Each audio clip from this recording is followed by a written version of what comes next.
दोनों में नहीं हूँ दिल्ली के अंदर, अलग ही बैठता हूँ। एक हूँ तो क्या हुआ, अलग है, मेरे मर्जी का मालिक है। तो ये मंत्री भी अगर फूल बरसाना नहीं जानते, फूल ऐसे बरसाए यूं करते थे, आपने गोले फटाके छोड़ता नहीं कभी तो आप कभी एक गाना है ना, अब तो पार्टी शुरू हुई है। हाँ, वो वाली पार्टी। चोरी कौन कर रहा है? मंत्री, सेक्रेटरी, चेयरमैन। सस्ते खरीदना, महंगी खरीदना, पोल आ रहे हैं, तार आ रहे हैं, जा रहे हैं, कोई कागज नहीं, कोई रजिस्टर नहीं। नेता का फोन आता है, इतने पोल दे दो। नेताओं में दम नहीं, लेकिन मैं तो फोन कर देता हूँ, दे दे पोल और तार दे देते हैं। तो फिर वो तो हुई किसान दावे के साथ कहता हूँ, मुझे पूरा विश्वास है कि राज आरएलपी का बनेगा, और नहीं तो आरएलपी के बिना नहीं बनेगा। और बिना नहीं बनेगा तो आप समझ लो फिर तो छीन लेंगे राज को। और जैसे आगे आपके बिना नहीं बनेगा, आ जाओ वही पीछे पीछे आ जाओ, बन गया, चलो हो गया राज, चले मेरे बाय बाय टाटा। मेरी इच्छा थी, स्कूल में चुनाव करा के अध्यक्ष बन गया, कॉलेज का बनूंगा, फिर मेरे को यूनिवर्सिटी का अध्यक्ष बनूंगा, बन गया, विधायक बनूंगा, बन गया, एमपी बनूंगा, बन गया, लेकिन मंत्री नहीं बनूंगा। मैं मेरे भाइयों को प्रदेश का मुख्यमंत्री बनाऊंगा, ये इच्छा करके फिर मेवाराम भी ठीक हो जाएगा और दूसरा सेवाराम भी ठीक हो जाएगा। ये करोगे, मैं अच्छे लोग लूंगा, घटिया लोगों को नहीं लूंगा। मैं तो चुनाव हारे जीते उसे कोई फर्क नहीं पड़ता भाई। मुझे पुखरा जी जैसे आदमी चाहिए, सुख दुख में छोड़ बैठते तो है मेरे पास। मैं तो हैंग हो जाता हूँ चलते चलते, गाड़ी रोक के ये भी घूम रहे होंगे, कहीं टिकट नहीं मिलेगा। कई लोग कहते हैं कि कहीं नहीं मिलेगी ना तो हम आरएलपी में आ जाए, क्यों आरएलपी खाली है क्या? हम लोग किसी को नहीं, सारा कचरा ही आ जाए मेरे पास। तो कचरे मैं विश्वास दिलाता हूँ कि आरएलपी सत्ता के आसपास आई, तमाम इलीगल माइनिंग के मामले समाप्त हो जाएंगे। हाथों हाथ खेत में किसान को पट्टे मिलेंगे, और बिजली के जो थाने बने वो हाथों हाथ रात को सामान लेके भाग जाएंगे आपके। मैं आपको विश्वास दिलाता हूँ। एक संदेश आपको दूंगा, ये सत्ता संकल्प व्यवस्था परिवर्तन, इसको नाम सत्ता संकल्प इसलिए दिया कि सत्ता के माध्यम से ही हम व्यवस्था को बदल सकते हैं। विपक्ष में हम बैठे हैं, 3 बैठे हैं, एक में दिल्ली में बैठा हूँ, 24 मोदी की गोदी में, और एक राजस्थान को बचाने के लिए लड़ाई लड़ रहा है। मेरे दादाजी तो मुख्यमंत्री के दावेदार नहीं थे कभी भी। कई लोगों के दादाजी मुख्यमंत्री के दावेदार थे। मेरे दादाजी, मेरे दादाजी, अरे तो दादाजी तो पेट भर जाएगा क्या हमारा? को ये तो बताओ, रिफाइनरी में नौकरी लगा सकती है क्या किसी की? नहीं। बिना हेलमेट चुरा सकते हो मोटरसाइकिल? नहीं। मैं पुलिस वालों से बात नहीं करती। बरसात करवा सकती हो? बरसात भी नहीं करती। तो क्या करोगे? बताओ मुझे।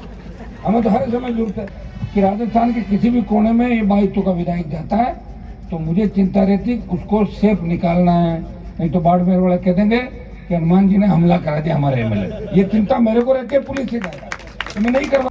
कमरे में, ड्राइंग रूम, बेडरूम में दुनिया भर की फोटो नेताओं की, कांग्रेस के नेताओं की, बीजेपी के नेताओं की। हम हनुमान को चुनौती देते हैं, हनुमान जी सत्ता संकल्प कैसे निकाल रहे हैं, ये बोल रहे हैं, वो बोल रहे हैं। क्या बोल रहा हूँ? क्या गलत बोला बताओ मुझे। मैं कोई गालियां निकाल रहा हूँ तो पागल थोड़ी है, मुझे ऐसी चाहिए।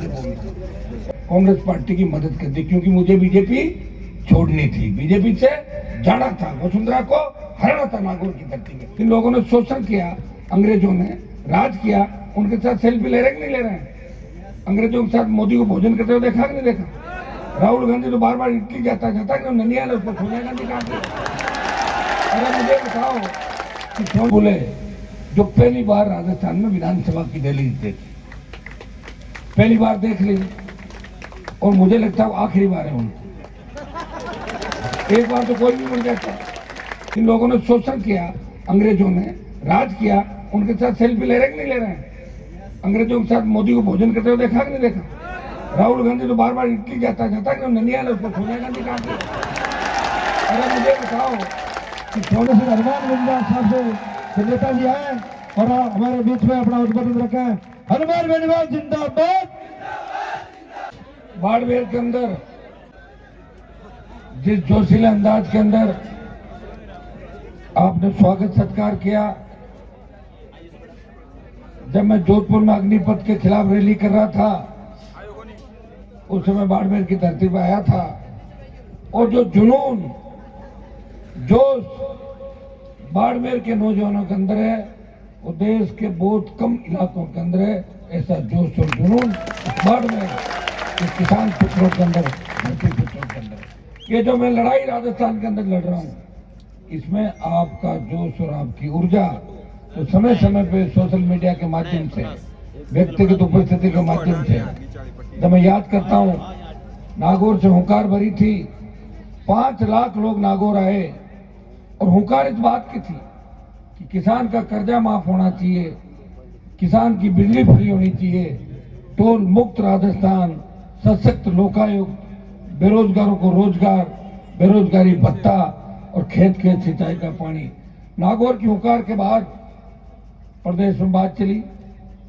ये तो हनुमान जी का खुद का जिला था, यहाँ लोग आ गए होंगे, बीजेपी की सरकार थी, कोई उस भीड़ को 50,000 बता रहा था, कोई 1 लाख बता रहा था, लेकिन वो संख्या जो थी वो ऐतिहासिक थी। और सेकेंड रैली मुझे बाड़मेर करनी थी, नागौर के उस सभा स्थल से जिसमें सम्मानित लोग वहां बैठे थे, वहां से मैंने आह्वान किया। मुझे भरोसा था बाड़मेर के जवान किसानों पे कि दूसरी रैली बाड़मेर में उस तारीख को मैं करूंगा। मैं बाड़मेर आया, बाड़मेर के गांव गांव ढाणी ढाणी मैं गया। आप में से कई तो फर्स्ट सेकेंडर में आ गए, उनको 6ठी 7वीं पढ़ते होंगे बच्चे, कई मुझे पकड़ के बच्चे फोटो दिखा रहे हैं कि भाई साहब देखो देखो मैं 6ठी में था ना, जबकि मेरी फोटो, कोई 7वीं में था जबकि फोटो। तो बाड़मेर के अंदर जब आया, इतना प्यार प्रेम आशीर्वाद आपने दिया।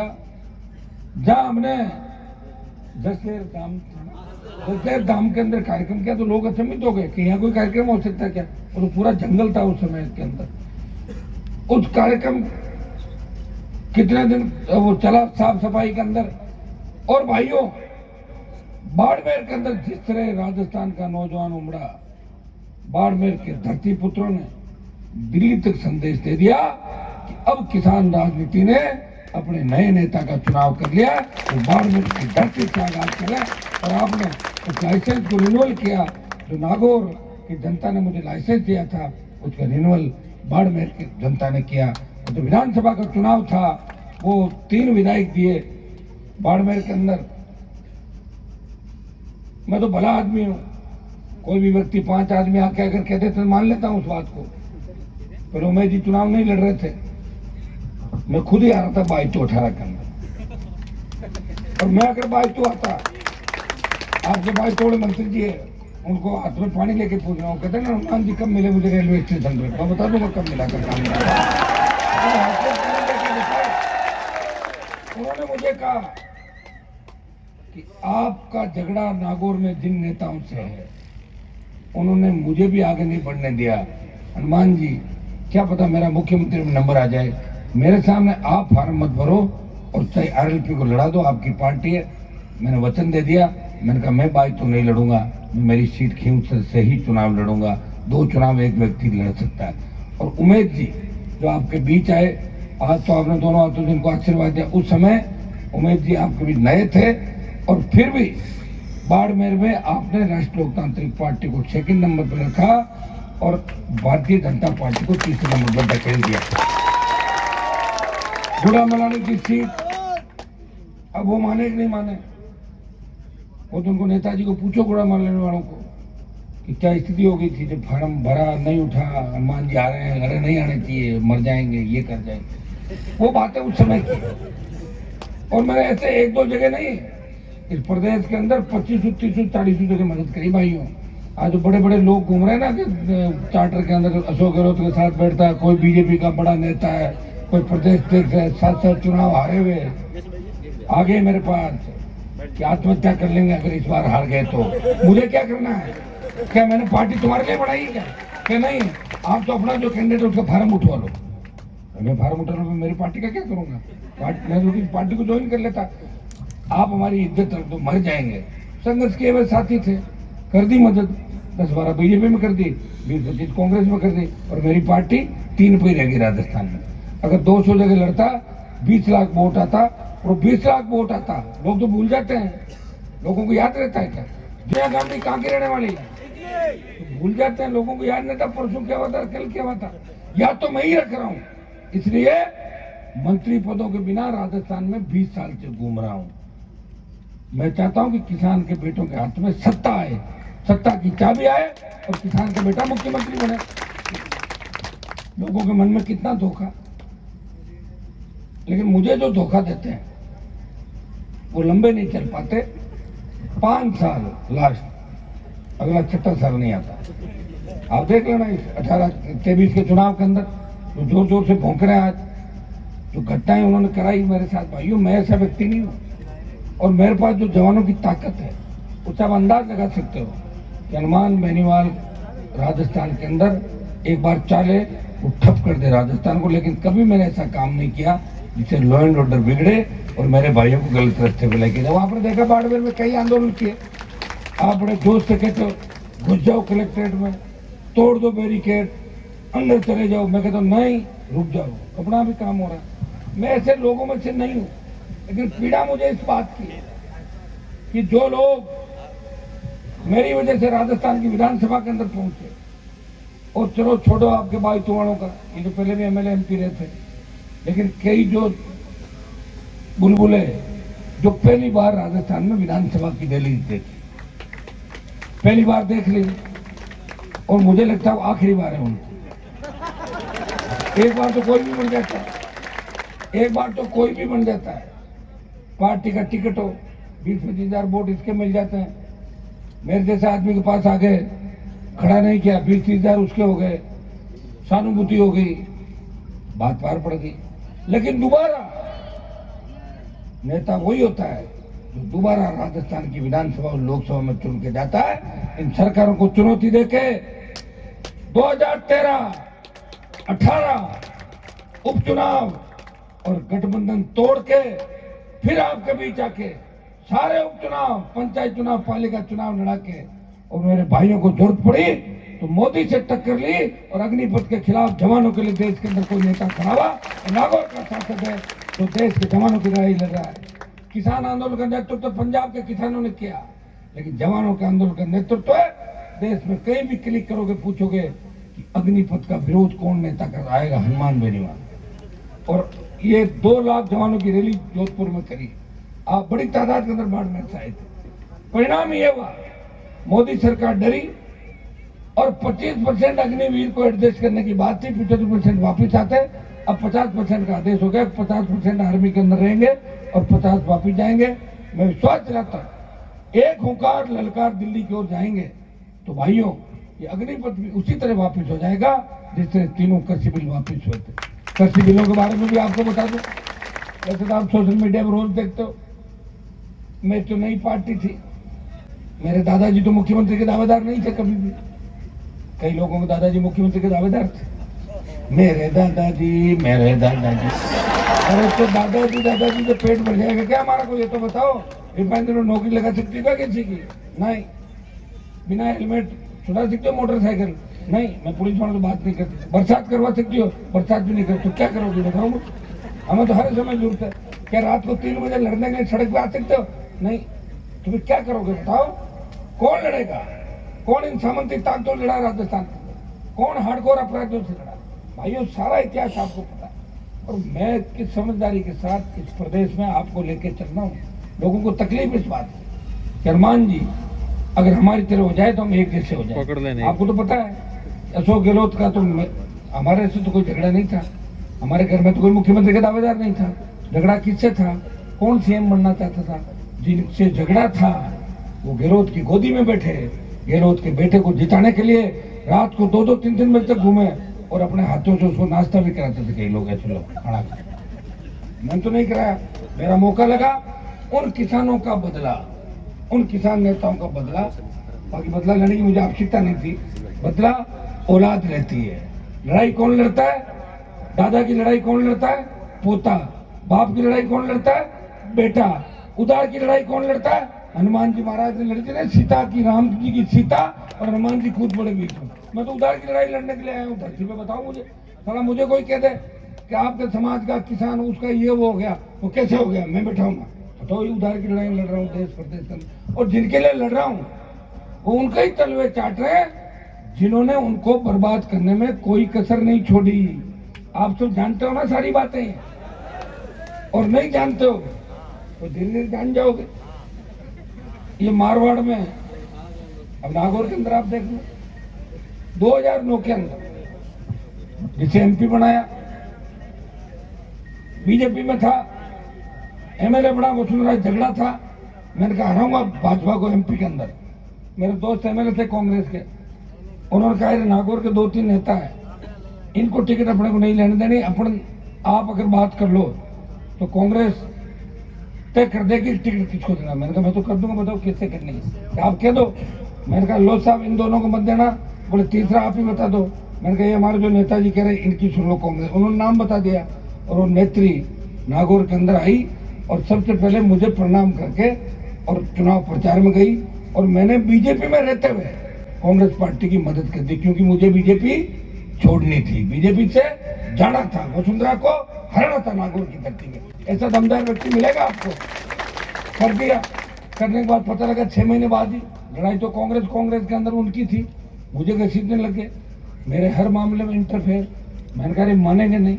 मैं विधानसभा जीता निर्दलीय, 9 सीटें बीजेपी को मिली। एक जगह भारतीय जनता पार्टी को जमानत जब्त कराई 13 के अंदर, जहाँ मोदी अभी जो प्रधानमंत्री और 2 मीटिंग करके खींवसर में गए थे हनुमान को हराने के लिए 13 के, लेकिन खींवसर की जनता ने अपने नेता को उसी इज्जत के साथ राजस्थान की विधानसभा के अंदर भेजा। भाइयों जब 14 आया 13 के अंदर में जीत गया, सब लोगों ने कहा हनुमान जी आप चुनाव लड़ो। मैंने कहा मैं किसी को हराने के लिए चुनाव नहीं लड़ूंगा, मैं जीतने नहीं लड़ूंगा। 3-4 विधानसभा क्षेत्रों में वोट अच्छे ले लूंगा, बाकी तुम लोग मिलकर सारी बात कर लो। सबने गारंटी दी, सब लोग बैठे, खड़ा हो गया और खड़ा होने के 3 दिन बाद देखा तो सबके मोबाइल बंद थे, भाग के मुझे छोड़ गया अकेला खड़ा करके। लेकिन मैं लगा रहा, दोनों एक साथ नहीं आते, अपन चलते हैं कि भाई ये 2 व्यक्ति हैं उनको दोनों को एक साथ कर तो नहीं होता। उस समय कांग्रेस हार गई, 18 के अंदर वापस चुनाव हुए, पार्टी बना के चुनाव लड़ा, 3 विधायक जीते, जिसमें पुखराज जी भोपालगढ़ से जीते, 3 में से 2 शेड्यूल कास्ट के विधायक थे। बसपा एक भी शेड्यूल कास्ट का विधायक नहीं जीता पाई। ये राष्ट्रीय लोकतांत्रिक पार्टी थी, यह आपका संघर्ष था कि भोपालगढ़ में पुखराज जी की जाति के बहुत कम वोट है, फिर भी हमारे लोगों ने इनको भारी जीत भोपालगढ़ के अंदर दिलाई। मेरठा के अंदर इंदिरा बाबरी कभी सोच भी नहीं सकती। मारवाड़ में पहला बाबरी विधायक हुआ 52 से लेकर आज तक, कई सीटों में वोट है, कोई नहीं वोट दिया था भाई, कोई नहीं जीता था। लोग तो चाहते गुमराह करो, तो हमें ही आगे नहीं आने दिया हमारे समाज को नेताओं ने, दूसरे समाजों को कौन आगे आने देता। गठबंधन करने के लिए आपको पूछा क्या किया जाए, अकेला तो एमपी का कर नहीं सकता, मुझे चुनाव लड़ना था। तो आपने कहा कि एक बार ऐसा करो मोदी से गठबंधन कर लो, ज्यादातर बच्चों की राय थी, गठबंधन कर लिया। और गठबंधन करने के बाद में वहां गया, आप लोग लिखने लगे हनुमान जी तो मोदी गोदी में बैठ गए जाके। मैं रोज पढ़ूं, मेरे को तो ये बर्दाश्त ही नहीं कि मुझे कोई कहे मैं किसी गोदी में बैठा हूँ। अरे मैं तो गठबंधन किया भाई, 2-2.5 लाख वोट बीजेपी ने दिए, बाड़मेर से लेके भरतपुर तक बीजेपी को 25 से 30 लाख वोट दिए, 27-26 लाख का घाटा खा के गठबंधन किया। मैंने बताओ दिलाए कितने और लिए कितने। तब मैं जीत के गया तो पार्टी ने कहा आप अगर आरएलपी का विलय कर लो तो आपको कैबिनेट मंत्री बनाते हैं दिल्ली के अंदर, पार्टी को बीजेपी में ले आओ। मैं चाहता तो बन जाता। बताओ दिल्ली का कैबिनेट मंत्री का पद कोई छोड़ता है क्या?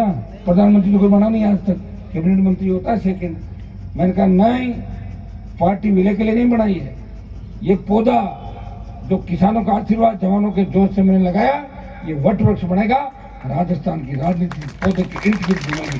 भाइयों जब किसान आंदोलन में सत्ता आवश्यकता पड़ी तो मोदी की सत्ता को ठोकर मार के देश का सांसद कोई सड़क पर बैठा, उत्तरी भारत में हनुमान बेनीवाल एक व्यक्ति था जिसने सत्ता को ठोकर मारी और अपने समाज के साथ साथ किसान कौम को गौरवान्वित किया। अब हर कोई बताओ टुच्चा पुच्चा, हर कोई मेरे लिए बताओ क्या हनुमान को चुनौती देते हैं? कहाँ से दोगे तुम चुनौती? पागल हो रहे हो? मैं कहाँ चुनौती दे रहा हूँ मोदी को, तुम मेरे को दे रहे हो। तुम्हारी कॉन्स्टिट्यूंसी के बाहर तुम्हें 2 आदमी जानते नहीं, कहाँ से चुनौती दे दोगे बताओ मुझे। एक काम करो, पहले पार्टियां छोड़ो, चलो कांग्रेस बीजेपी से निकलो बाहर, बनाओ पार्टी, फिर दो मुझे चुनौती। कांग्रेस बीजेपी के गीत गाना, कमरे में ड्राइंग रूम बेडरूम में दुनिया भर की फोटो नेताओं की, कांग्रेस के नेताओं की, बीजेपी के नेताओं की। हम हनुमान को चुनौती देते हैं, हनुमान जी सत्ता संकल्प कैसे निकाल रहे हैं, ये बोल रहे हैं वो बोल रहे हैं। क्या बोल रहा हूँ, क्या गलत बोला बताओ मुझे। मैं कोई गालियां निकाल रहा हूँ माइक में, तो पागल थोड़ी है मुझे ऐसे चाहिए बोल। और मैं तो ऐसे लोग भी देखे जो गाली गलौज करके भी जीतता था। हमारे नागौर में तो गालियां निकाल अभी भी निकाल रहे हैं लोग, चाहे जो माइक पे गालियां, फिर भी जीत जाते हैं। लोग सीधे हैं वहां के। किस तरह बताओ वोट दिए? ट्रेन आएगी तो चोर आएंगे, बिजली आएगी तो करंट आएगा, ऐसे वोट नागौर को तो खराब किया ही किया, बाड़मेर तक को खराब कर दिया, क्या नहीं किया? और तुम्हारे वोट बाड़मेर के पता नहीं कहां ले जाके डलवा दिए। मैं आया तब नागौर का भी सम्मान बढ़ा कि एक वो था जो हमारे वोट गलत डला गया, और एक ये है जो हमारे वोट की पहचान करा गया और हमारा नुकसान नहीं किया बाड़मेर के अंदर। अब लोगों को तकलीफ क्या है, लोग सोचते हैं चोरी क्यों नहीं करता हमारे साथ मिलकर, ये रिफाइनरी के ठेके क्यों नहीं लेता हमारे साथ मिलकर, ये अंबुजा, जेके, बिड़ला, सीमेंट और इनके अंदर काम क्यों नहीं करता, ये डोडा बजरी का ठेका क्यों नहीं लेता। एक बार ले लेता, हम इसको बदनाम करते हैं कि देखो हनुमान भी ठेकेदार हो गया, हमारे जैसे हो गया, हमारी जमात का व्यक्ति हो गया। मैं इनकी जमात से हटके हूँ, मैं नेता नहीं हूँ, मैं तुम्हारा भाई हूँ। मेरे साथ बैठोगे तो नेता की फीलिंग नहीं आएगी, तुम्हें ये फीलिंग आएगी हम हमारे भाई के साथ बैठे हैं।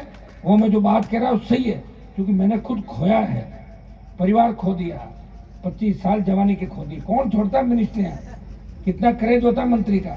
जब मैं कॉलेज स्कूल में पढ़ता था तो मेरी इच्छा थी, स्कूल में चुनाव करा के अध्यक्ष बन गया, कॉलेज का बनूंगा, फिर मेरे को यूनिवर्सिटी का अध्यक्ष बनूंगा, बन गया, विधायक बनूंगा, बन गया, MP बनूंगा, बन गया, लेकिन मंत्री नहीं बनूंगा। मैं मेरे भाइयों को प्रदेश का मुख्यमंत्री बनाऊंगा, ये इच्छा अगर किसी के लिए। 8 बजे से मोबाइल बंद करके सो जाओ, और मरने के लिए मैं जहां भी आवश्यकता पड़े, हनुमान जी ये करा रहे, वो करा रहे, अरे मैं नहीं कर रहा हूँ, मैं हूं जो तुम्हारी पूछ करा रहा हूँ। कांग्रेस में कौन प्रदेश अध्यक्ष बना था, तुम्हें बताओ? सीकर के जो प्रदेश अध्यक्ष बने, अगर मैं लड़ाई नहीं लड़ता कौन बना था? और कौन बीजेपी बना था प्रदेश अध्यक्ष, बताओ मुझे, बना था कोई? बना दिए। और उपराष्ट्रपति बनाए ना, ये भी मेरे संघर्ष का ही परिणाम है कि डरी हुई भारतीय जनता पार्टी ने हमारे समाज के वोटों के लालच में उपराष्ट्रपति बना दिया। उसी को वोट नहीं मिलेगा, लेकिन कम से कम एक अपना आदमी तो है, जैसा भी है, तो अपने काम नहीं है, अपने भाइयों को और किसी का है। एक चप्पल खोलने की जगह तो होगी दिल्ली के अंदर, कई लोग जहाँ तक हम मिल के आ रहे हैं, भाई खराब तो कर देगा कई लोगों को, लेकिन अच्छी बात, हमारी वजह जो हो रहा है अच्छा हो रहा है। लेकिन आप ये मत सोचो मेरी वजह से बन भी रहे हैं और उल्टी सुल्टी नजर मेरी हो जाती तो हट भी रहे हैं राजस्थान में, ये भी हटने वालों में भी मेरा भी नाम आता है। ये भी आप सोचो कि कोई व्यक्ति अगर हट रहा है, वो बात है कहता है कि मैंने पार्टी के लिए समर्पण किया, नहीं, हटवा दिया, हटवाया था आपके यहाँ के मंत्री को, आपको ध्यान होना चाहिए। थोड़ा बहुत हिसाब किताब बाकी है, अभी तो मैं ध्यान रख रहा हूँ कि कहीं सहानुभूति नहीं बटोर ले बिना बात की, गाड़ी के कांच फोड़वा कहते मेरे पे हमला हो गया भाई तुम आ जाए, मगर नहीं, ध्यान रखो भाई, अपने इलाके से सेफ निकालो। जिससे पुलिस निकालती नेताओं को, मुझ में तो चिंता रहती है कि राजस्थान के किसी भी कोने में ये बाइतों का विधायक जाता है तो मुझे चिंता रहती है उसको सेफ निकालना है, नहीं तो बाड़मेर वाले कह देंगे कि हनुमान जी ने हमला करा दिया हमारे MLA। ये चिंता मेरे को रहती है पुलिस से ज्यादा, तो मैं नहीं करवा रहा हूँ कुछ, आप चिंता नहीं करें। एक बार आप हरा देना, हराने के बाद अपना इलाज, हरा दोगे ना इस बार भाई, अगर हराओगे नहीं तो फिर वो बदला कैसे लोगे मेरे संघर्ष का, बताओ? मैंने तो मदद कर दी थी पिछली बार, अब तो उम्मीदवार राम जी ने लंबी लड़ाई लड़ी, 5 साल हम सब ने लड़ी, और मैंने पार्टी बनाई बाड़मेर की वजह से, पूर्व जन्म का रिश्ता इस जिले से। इसलिए आप कितने भी नाराज हो, कैसे भी हो, मुझे देखते ही आप मेरी ओर खींचे चले आते हो। ये बाड़मेर है, अब बाड़मेर राजस्थान को जगा रहा है, अब वो बाड़मेर नहीं जहाँ ट्रांसफर से लोग डरते थे, पहले नेता कहते थे ज्यादा 3-5 करेगा तो मैं बाड़मेर भेज दूंगा तेरे को, अब नहीं, अब तो मैं बाड़मेर भेज दो साहब, मुझे मजा आ रहा है। बाड़मेर के अंदर गैस, कोयला, बाड़मेर के अंदर तेल, रिफाइनरी, सब कुछ बाड़मेर की ओर आ रहा है, अच्छी बात है। एक संदेश आपको दूंगा, ये सत्ता संकल्प व्यवस्था परिवर्तन, इसको नाम सत्ता संकल्प इसलिए दिया कि सत्ता के माध्यम से ही हम व्यवस्था को बदल सकते हैं। विपक्ष में हम बैठे हैं, 3 बैठे हैं, एक में दिल्ली में बैठा हूँ, 24 मोदी की गोदी में, और एक राजस्थान को बचाने की लड़ाई लड़ रहा है। ERCPO, पेट्रोल डीजल की बढ़ती कीमतें, दलित अत्याचार, पेपर लीक की घटनाएं, बजरी माफिया, हर माफिया के खिलाफ कोई लड़ रहा है, नागौर का सांसद लड़ रहा है, लेकिन सत्ता के बिना आप व्यवस्था को नहीं बदल सकते। हमने नाम दिया सत्ता संकल्प व्यवस्था परिवर्तन। व्यवस्था हम ऐसी चाहते हैं कि कॉलेज से डिग्री लेके निकले तो आपका कोई भविष्य तो हो, डिग्री तो ले तो जा कहाँ रहे हो? ये तो गुजरात, महाराष्ट्र, साउथ के अंदर लोग बैठे हैं, हमारे बच्चे धंधार के वहाँ जाके भी समाज का नाम रोशन करें, छोटे भाई बहनों को पढ़ाने के लिए भी बाड़मेर के बच्चे हर जगह मिलते हैं। सूरत में मैं गया पिछले टाइम, अभी रैली थी, कितने तादाद में बाड़मेर के लोग वहां पे, कितनी तादाद के अंदर मारवाड़ के बच्चे वहां पे। हम जा रहे हैं रोजगार के लिए, क्योंकि यहाँ रोजगार का अभाव है। अभाव क्यों है? यहाँ किसी ने काम ही नहीं किया, प्रयास ही नहीं किया। आप बताओ, ये जो तेल निकला है यहाँ पे, इस तेल की खोज में पहले कई सरकारी कंपनियों ने प्रयास किया था उमेश जी, तो फिर क्या तेल नहीं निकला उनसे? दूसरी प्राइवेट जो आई, सुन लो मेरी बात, प्राइवेट कंपनी ने सर्वे किया और उसने बाड़मेर के अंदर तेल की खोज की कि बाड़मेर में तेल है। अगर सरकारी की तरफ वो भी आके चला जाता फिर अपन पीछे रह जाते। तो ये सिस्टम है मेरे भाई। मैं मेरे क्यों से नागौर की बता दूं, हमारे जमीनों में पानी था लेकिन लोग ट्यूबवेल नहीं खुदवाते थे, ऐसे ही लोग चलते रहे। मैं आया, ये मेरे पास प्रचुर सिंह बेटा मेघवाड़ा पीछे, इसके इलाके में मैं एक जगह गया तो मैंने कहा आप लाइट क्यों नहीं लगा रहे हो? बोले साहब लाइट का तो डिमांड करना पड़ेगा। मैंने कहा डिमांड किस लिए? मैं आ गया ना डिमांड, काई का मैं लगाओ तार पोल ला के चलाओ लाइट। बोले बहुत बड़े सीधे, बहुत सीधे लोग, बहुत सीधे। बाड़मेर खीमसर में कोई ज्यादा अंतर नहीं। मेरे पास एक बार राजपूत समाज के लोग आए, आप देखिए लोगों के मन में क्या होता है, उनके जो मिलते हैं वो क्या होता है। उन्होंने कहा साहब आपके लिए हमने सुना है कि आप जाट समाज के ही काम करते हो और हम भी चाहते हैं कि हमारे खेत में ट्यूबवेल बन जाए, हमारी बिजली लगवा दोगे क्या? मैंने कहा क्यों नहीं लगवाऊंगा, मैं तो खीमसर में हर जाति को आगे देखना चाहता हूँ, इसलिए आप लाओ और आप भी अपना काम करो, जैसे हमारे लोग करें वैसे आप भी करो। मना कौन कर रहा है? कोई मना नहीं कर रहा। ये भाई हिम्मत भी तो है कि खुद ट्यूबवेल खुदवाना, साला कब तहसीलदार आ जाए, कब थानेदार आ जाए, कब बंद कराने पटवारी आ रहा है, हिम्मत के साथ उसको जोड़ना फिर चलाना। अच्छा चोरी कैसे हुई? खुद के खेत में तो ट्यूबवेल खोद रहे, पड़ोसी खेत में थोड़ी खोद रहे हैं। चोरी के बोले पड़ोसी खेत से पानी ले ले, खुद के खेत। मैं तो विधानसभा में बड़ी लंबी बहस चली इस पे एक घंटा। मैंने कहा कोई अवैध कनेक्शन नहीं, हमारा अधिकार है बिजली, कोई अवैध माइनिंग नहीं। अवैध माइनिंग वो होती है कि पड़ोसी खेत में जो पत्थर चोर के खोद के लिया, वो उसको अवैध मानता हूँ। खुद के खेत में रोजगार के लिए, रोजी रोटी के लिए कुछ तो करना पड़ेगा, तो रोजी रोटी के लिए अगर पत्थर निकाल लिए और बेच दिए, वो इलीगल माइनिंग नहीं है। मैं विश्वास दिलाता हूँ कि आरएलपी सत्ता के आसपास आई तमाम इलीगल माइनिंग के मामले समाप्त हो जाएंगे। हाथों हाथ खेत में किसान को पट्टे मिलेंगे और बिजली के जो थाने बने वो हाथों हाथ रात को सामान लेके भाग जाएंगे आपके। मैं आपको विश्वास दिलाता हूँ। किसान तो चोर भी कह रहे हो, उसकी सीट भी भर रहे हो, अरे कौन सा न्याय है बताओ मुझे? अपराध की सजा भी एक होती, दो सजा मिलती किसी को। किसान चोरी करता है, चोरी किसान नहीं करता।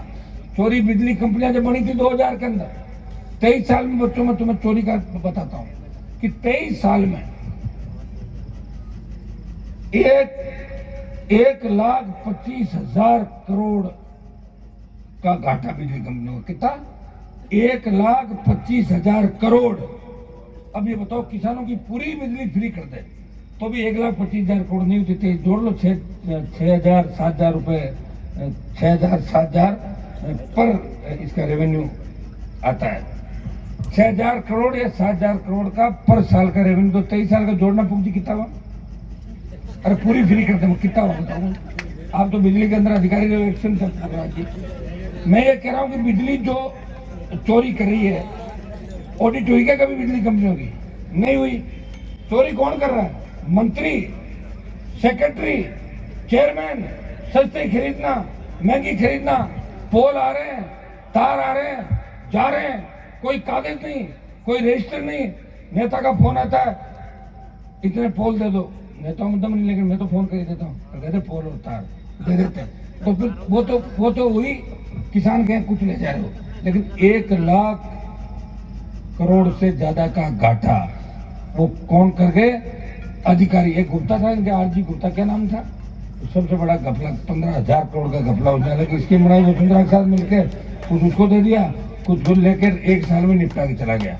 तो भाइयों ये चोरी किसान नहीं करता, चोरी मंत्री अधिकारी करते हैं और बदनामी हमारी होती है। उद्योगों में बिजली चोरी होती है। बिल कितने का भरेंगे, कितने लोड का उनका कनेक्शन होगा, कैसे चलाते होंगे बताओ? धीरे धीरे मीटर, ऐसी कलाकारी करते हैं वो। अब चेक करोगे न्यूज मीटर धीरे धीरे चलता हो, देखो ऐसे तो कलाकार आ गए, बहुत से ऐप आ गए। अरे मेरे साथ एक घटना होगी, एक लड़का अपना ओछिया का, अपना ही बच्चा, अपने समाज का, डॉक्टर साहब आपको पता होगा, मेरा ही नंबर और किसी के फोन पे फोन कर रहा मेरे ही नंबर से, कह रहा हनुमान जी की रैली है और आपको नहीं आना। क्या कहा कि आपको नहीं आना? तो मेरे पास फोन आया कि भाई साहब रैली नहीं है क्या? मैं क्यों रैली तो है ना, क्यों नहीं आने का फोन है? मैं क्यों किस नंबर से? क्या आपको ही नंबर से? मैं क्यों पागल है कि मेरे नंबर से फोन आ गया कि रैली नहीं है? तो मैंने कहा कल को और कोई बोल देगा। तो मैंने उसकी एफआईआर दर्ज कराई। जरूरी था भाई पता करें कौन ऐसा हो सकता है। एफआईआर दर्ज के बच्चा अपना ही निकला। मैंने कहा 10 फट्टे लगा उसके, जरूरी है अब गलत काम और करेगा। मुकदमा लंबा दर्ज नहीं कराना कि उसका कैरियर खराब हो जाएगा। लेकिन कितने कलाकारी, डर नहीं है। मतलब मेरे ही फोन का नंबर देख के मेरी रैली में मना करने का बोल दिया। तो अपने समाज का बच्चा था। किस दिशा में जा रहे हैं हम लोग बताओ? इसमें एमडी, चरस, गांजा, ये विश्वास जो हमारा है, विश्वास नहीं टूटना चाहिए। विश्वास के साथ मैं खड़ा हूँ। मैं आपको कह रहा हूँ मुझे काम शिखता है और किसने कहा मैं सीएम बनूंगा? मेरे भाग्य में लिखा है तो देखेंगे, नहीं तो नहीं होगा, कुछ भी नहीं होगा। जीरो हो गए लोग। चले थे कुछ करने और चले गए अस्पताल, चले थे इधर निकल गए उधर जेल की तरफ। गए कि नहीं गए? तो भाइयों जो भाग्य में लिखा है वही होगा। लेकिन मुझे भरोसा है कि आप लोग मेरा साथ दोगे और विश्वास से दुनिया चलती है। अकेला ही घूम रहा हूँ ना, मैं तो सुरक्षा नहीं मांगी गहलोत से। ये आपके कोई छोटा मोटा एमएलए का एक पत्र फेंक दिया गाड़ी में, मुझे सुरक्षा दो, सुरक्षा दो, 10 पे सिपाही ले ली। क्या करोगे सुरक्षा से? ये बच्चों का भी इनको इसलिए लाना पड़ता है। बिल्कुल नहीं होता आप सोचेंगे हनुमान जी की बिल्कुल नहीं चल रही थी, 2-3 सिपाही साथ रखता हूँ ताकि लगे भाई ठीक है। बाकी सुरक्षा आप लोग खुद करते। और जिस दिन लिखा है उस दिन कोई रोक नहीं सकता। लेकिन मेरे पे तेजा जी की कृपा है। बड़े हमले मेरे पे हुए थे छोटवाड़ा के अंदर जब तेजा दशमी थी। ट्रैफिक खुला, अगर ट्रैफिक जाम रह जाता, 10,000 की भीड़ थी। जो भी होता घटना आप भी जानते हो क्या होता 10,000 की भीड़ के अंदर। 2-4-5 लोग थे, लेकिन तेजा जी कृपा थी। ट्रैफिक खुला, गाड़ी साइड में आ गई, सीधा खरनाल मंदिर आ गया। लेकिन मैंने वापस बदले की बात नहीं करी कभी भी। अपने आप समय आने पे सब इलाज हो जाएगा।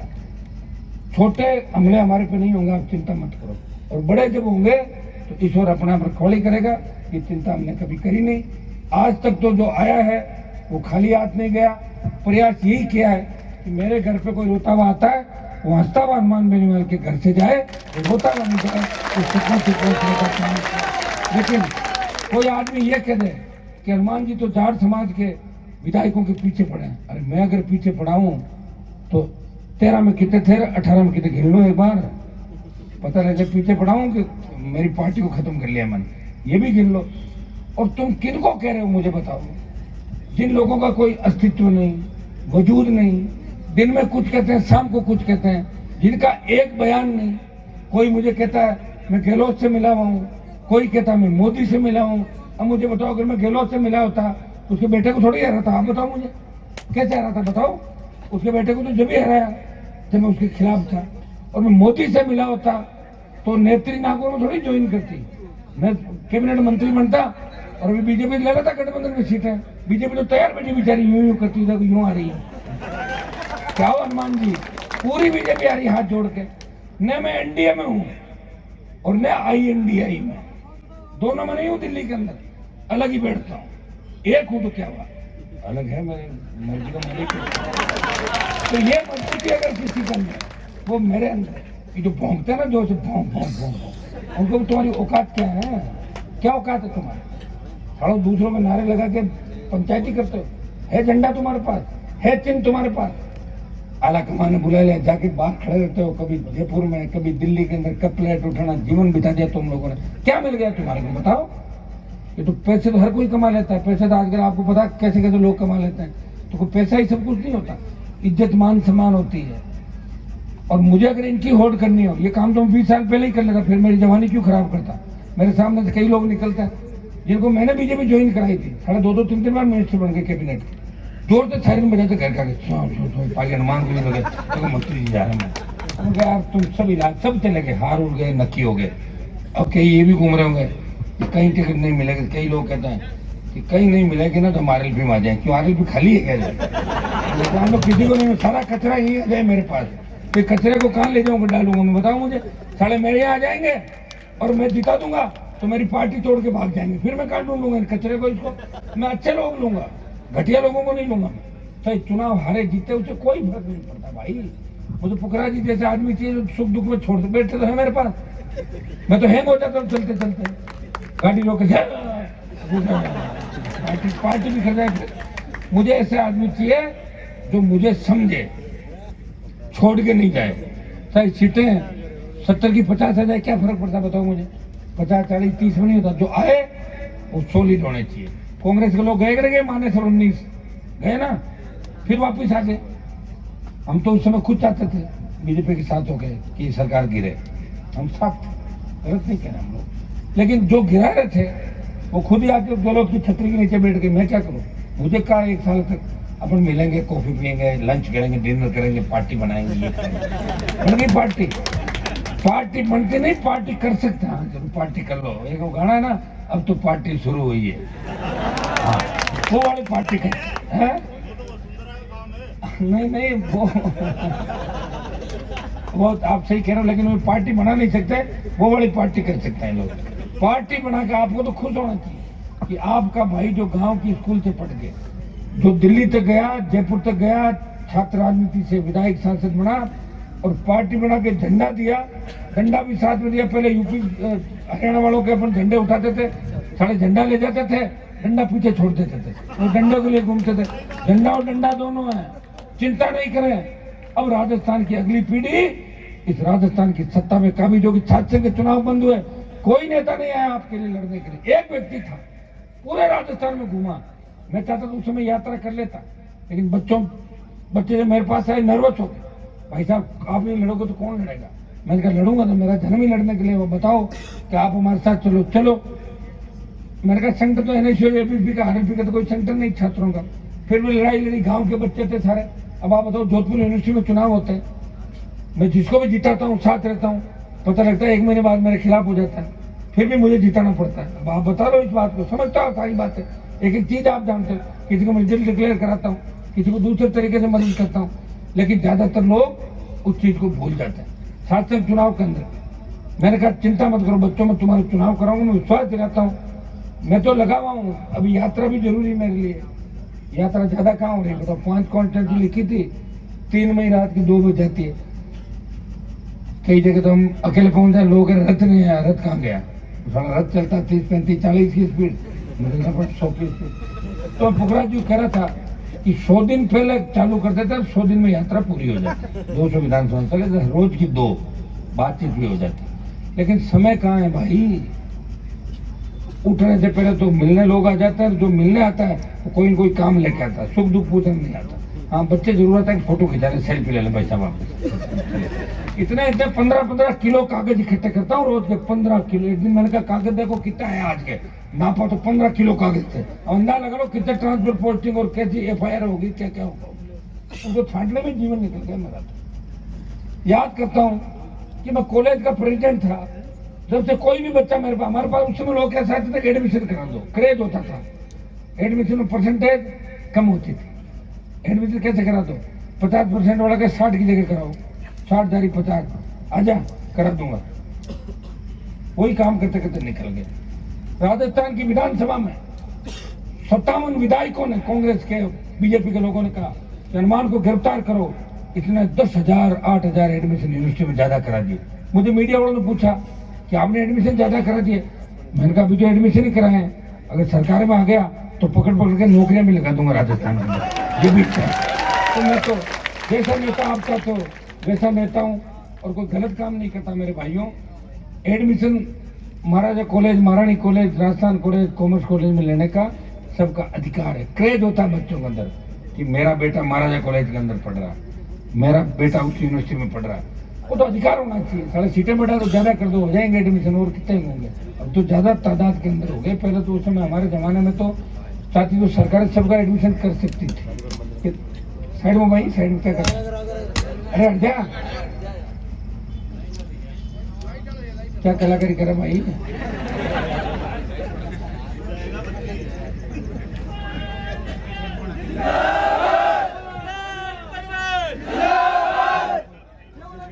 चलो ठीक है बच्चों, लंबा भाषण भी होगा। मुझे क्या सुबह फिर उठ के मैं लेटर कहता हूँ। मैं आप सबको धन्यवाद दूंगा कि पूरी मजबूती के साथ बाड़मेर में डटे हो आप लोग। अब ये भैया मुझे मंच पे कह रहे थे कान में, महेंद्र नहीं बोला, महेंद्र कहता कि आप बाड़मेर एमएलए के खिलाफ कुछ नहीं बोलते। अब मैंने कहा मैं हर किसी के खिलाफ बोलूंगा, मोदी खिलाफ बोलूँ, किसी एमएलए के खिलाफ बोलूँ? अरे मेरा कम से कम थोड़ा तो ये तो देखो कि हनुमान जी का कुछ वजूद है। लेकिन जब कह रहे हो मैं बोल भी देता हूँ, इस बार हरा देंगे बाड़मेर, ठीक है? अब मेरी बात है, टिकट किसको देना किसको नहीं देना ये तो समय के साथ जो मेहनत करेगा, जिसके भाग्य में लिखेगा, और जो जिताऊ होगा टिकाऊ होगा। आरएलपी का टिकट वही लेगा जिताऊ टिकाऊ, और कोई जिताऊ हो और वो टिकाऊ नहीं हो तो मैं नहीं दूंगा उसको टिकट। 18 के अंदर एक किस्सा आपको बताता हूँ। एक व्यक्ति मेरे पास आया, उसने आके कहा मेरे को 1 मिनट मिलना। मैंने कहा बोलो। कि भाई साहब जो आपके पास पहले कमरे में आया था ना, बोर्ड तो वो ज्यादा ले रहा है, लेकिन आपका साथ मैंने ज्यादा दिया, मैं हमेशा आपके साथ रहूंगा। मैंने कहा कितने ज्यादा ले रहा हो? बोले वो तो वो ले लेगा 25 और मैं ले लूंगा 20।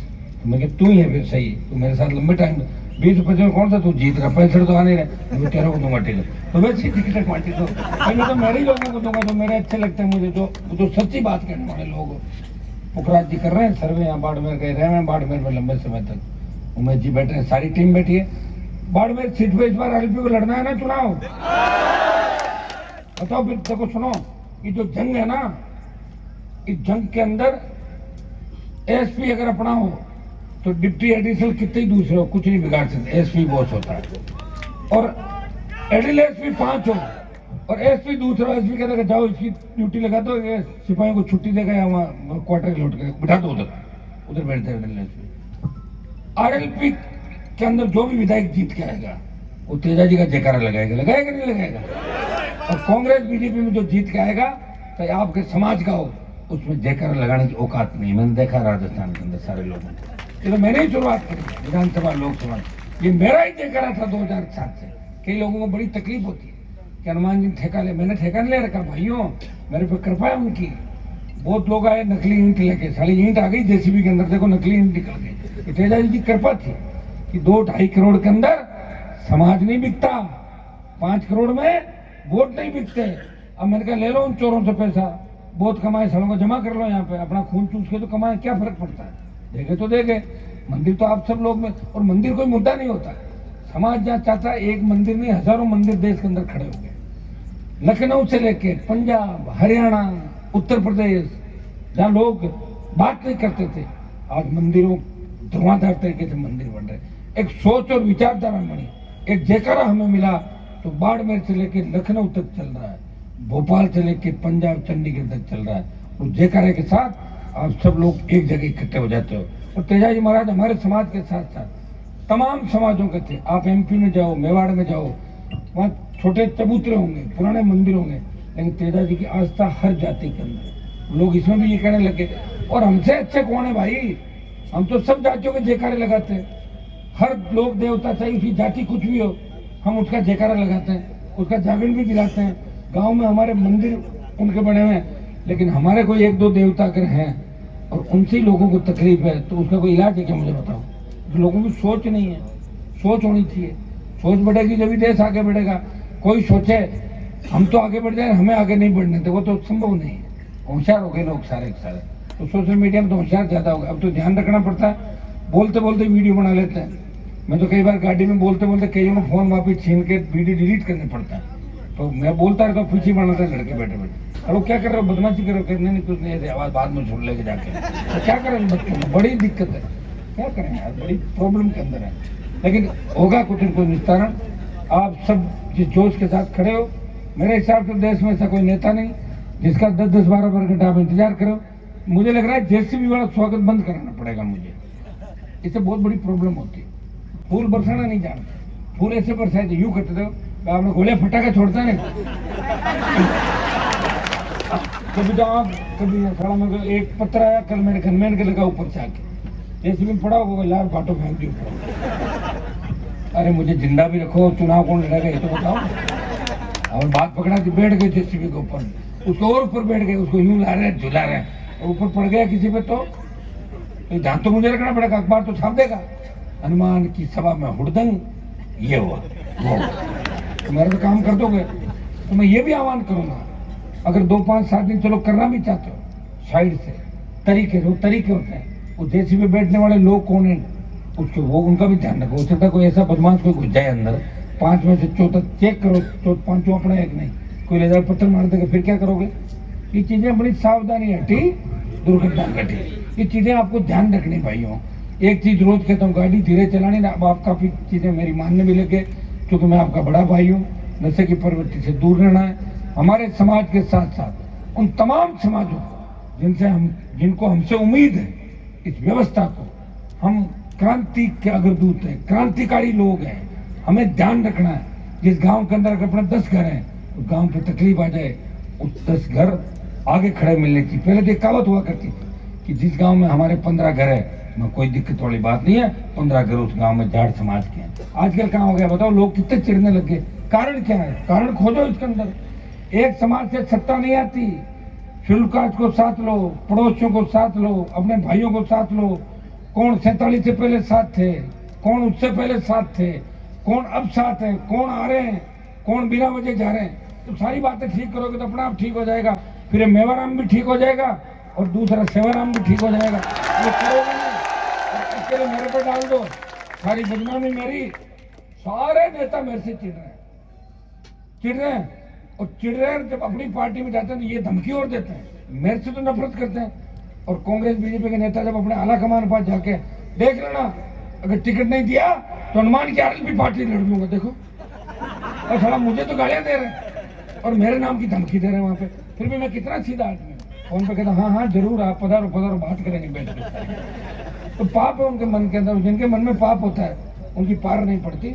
अब तो सच्चे लोग आगे आएंगे। अब मुझे जरूरत भी नहीं है, क्योंकि सेकंड पीढ़ी के नेता इस प्रदेश में तैयार हो गए, बाड़मेर में तैयार हो गए। मैं इतना ही विश्वास आपको दिलाता हूँ कि मेरे मन में अगर किसी तरह की दुर्भावना हो तो मैं सत्ता में कभी की एंट्री मार जाता, 2003 में आ जाता। 3, 8, 13, 18, 19 5 बार मंत्री, कैबिनेट मंत्री रखे, एक पार्टी का प्रमुख नेता होता राजस्थान में, किसी पार्टी के अंदर रहता। इतनी ताकत है मेरे अंदर, मेहनत करता हूँ मैं पड़ा खाने वाला व्यक्ति नहीं हूँ। कई होते हैं ना पड़ खाऊ, कमाए कोई, पड़े खाते नहीं खाते घर के लोग। एक भाई कमाता 3 पड़ खाऊ, कहते ना पड़ खाऊ है। मैं 4-4, 5 घंटे घूमता हूँ, कब उठता हूँ, कब जाता हूँ, क्या करता हूँ, ये सारी बातें समझो बच्चों आप लोग, और आप भी समझ सकते हो। और राजस्थान के नौजवानों ने अगर इस बार समझ लिया तो तय है कि 85 लाख नया जो वोट जुड़ा है वो पहली बार वोट करेगा। वो वोट करेगा भ्रष्टाचार के खिलाफ, बढ़ते अपराध के खिलाफ, पेपर लीक की घटनाओं के खिलाफ, माफिया के खिलाफ वोट करेगा। कांग्रेस बीजेपी के खिलाफ वो आरएलपी को वोट करेगा, तो जिसके अंदर राजस्थान के जवान किसान की आत्मा बहती है। और निश्चित रूप से आप सत्ता के नजदीक आ जाओगे, ये मैं दावे के साथ कहता हूँ। मुझे पूरा विश्वास है कि राज आरएलपी का बनेगा, और नहीं तो आरएलपी के बिना नहीं बनेगा। और बिना नहीं बनेगा तो आप समझ लो फिर तो छीन लेंगे राज को। और जैसे आगे ना आपके बिना नहीं बनेगा, राजो वही पीछे पीछे आ जाओ, बन गया। चलो हो गया राज, चले मेरे बाय बाय टाटा। तेरा जी महाराज की, राम साहब पीर की। ये कुछ मेंबर ने, मैं ले रहा हूँ सारे कागज, अभी तो हिसाब किताब तुम्हें ही करना है। जब चुनाव हो इस बार कांग्रेस पार्टी को घर बिठा देना, यहाँ पे बैठ के बात कर लेंगे, आप चिंता नहीं करें। आपके एमएलए को भी ठीक करेंगे, इतना मैं चाहता हूँ। धन्यवाद, जय हिंद, बहुत बहुत धन्यवाद। भाई जोगाराम डूडी हमारे यहाँ के अध्यक्ष, और कमराराम जी घेना, उमेदाराम जी फुकरा जी घर के एमएलए साहब, महेंद्र तो जिला पद के महेंद्र लगा रहे चुनाव, और कौन हो गए, चलो और बच्चा पार्टी सारी। और आप सबको धन्यवाद। कितना अच्छा ऐतिहासिक कार्यक्रम आप सबने मिलकर करवाया, और 5-6 घंटे मेरा इंतजार किया। मैं विश्वास दिलाता हूँ आपके लिए पहले भी लड़ा था, आगे भी लड़ूंगा। किसान कौम के हितों पे कुठाराघात नहीं होने दूंगा, ये मैं भरोसा आपको दिलाता हूँ। धन्यवाद, जय हिंद, बहुत बहुत धन्यवाद।